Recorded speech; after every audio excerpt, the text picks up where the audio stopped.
Hello, it's Tracy Jackson, also known as a spiritual cheerleader, and I'm coming to you with your card of the week this week. This week, I felt really called to pull from Mystical Shaman Oracle.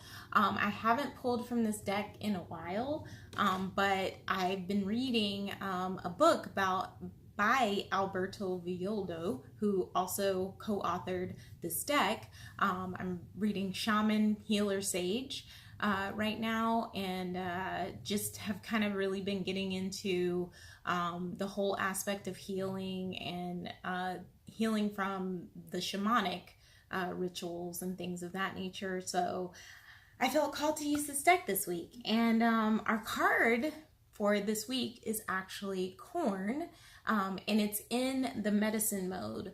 So one of the other co-authors of this deck is Colette Baron-Reid. She typically, save for I think 2 of her decks, typically has her cards being able to be read both upright and reversed. And in the Mystical Shaman deck, the reversed meaning is the medicine. And the way that, we think of this is the medicine that we need to heal us on our way, on our journey. And so the card has appeared in the reverse position. So we're going to be getting the medicine message from this card this week. And obviously the card and its meaning, corn typically obviously represents some type of food, some type of sustenance. We can typically think of it in the concept of like harvesting and a crop that is to be harvested. It typically represents abundance just because of the golden nature of corn.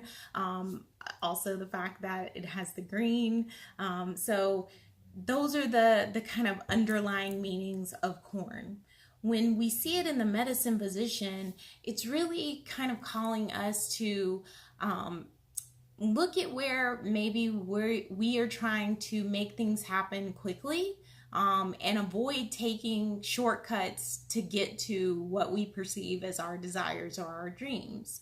The best way that I can really give to emphasize this or to provide an example of this is in the context of, for instance, something, that we truly want or desire.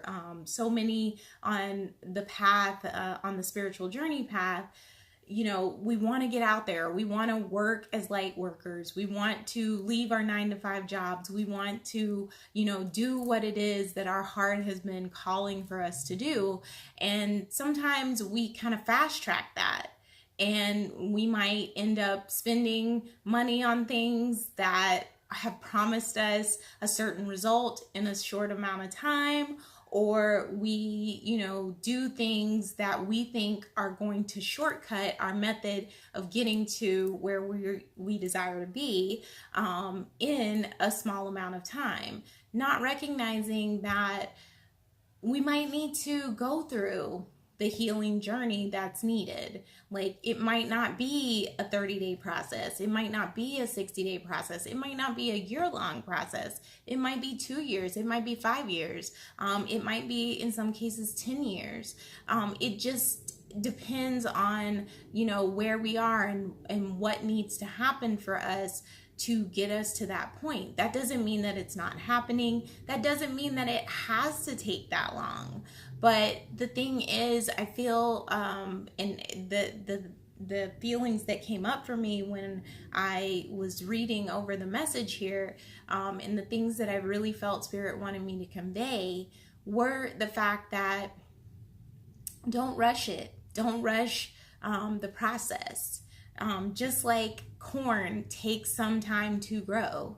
You don't just put it in the ground and, you go out tomorrow and it's corn and we're ready to eat. No, it takes time for the corn to, bud from the earth, to grow up into the stalk that it is, and then to be where it's ready to be harvested. There's a whole period of that. And that's the same thing that's true for our lives. We can't rush our harvest. We can't make something happen quickly. We've got to go through, number one, the dirt to blossom. And once we blossom, we've come up above the earth, but we're still not fully grown yet. We're still not where we are reaping the bounty of what is being grown. We've got to let it happen. And the card is really calling for us to do that, to step back and let that happen, to take the guidance that we are receiving from our higher power, that and do the inspired actions that help us get closer to our desired outcome, but not rushing it to try to make something happen because we are scared that we're going to miss some boat, or that we feel that, there's this lack mentality in us. We feel that if it doesn't happen now, it'll never happen. We're never, one of the things that I love hearing is like, we're not going to run out of that time. Obviously everything happens in divine timing. For some of us, it might seem like, wow, like that happened really quick for that person, or this turned around quickly for them. But I hearken back to one of our earlier card of the week messages that talks about, would you rather have something that's built quickly that can easily fall down? Or would you rather build the solid foundation that you need so that the winds of change don't blow it this way or that way? That's what this card is really talking about. It's allowing that time, allowing those things to be fruitful, and recognizing too that if something doesn't, ultimately end up feeling right, that you have the opportunity to plant something else and start anew. So I hope that helped you guys this week. I hope that you enjoyed the message. I would love to hear back from you. Let me know if it resonates at all. Feel free to subscribe to my YouTube channel so that you can get this message every week. And I look forward to talking to you again soon. Have a great one. Bye.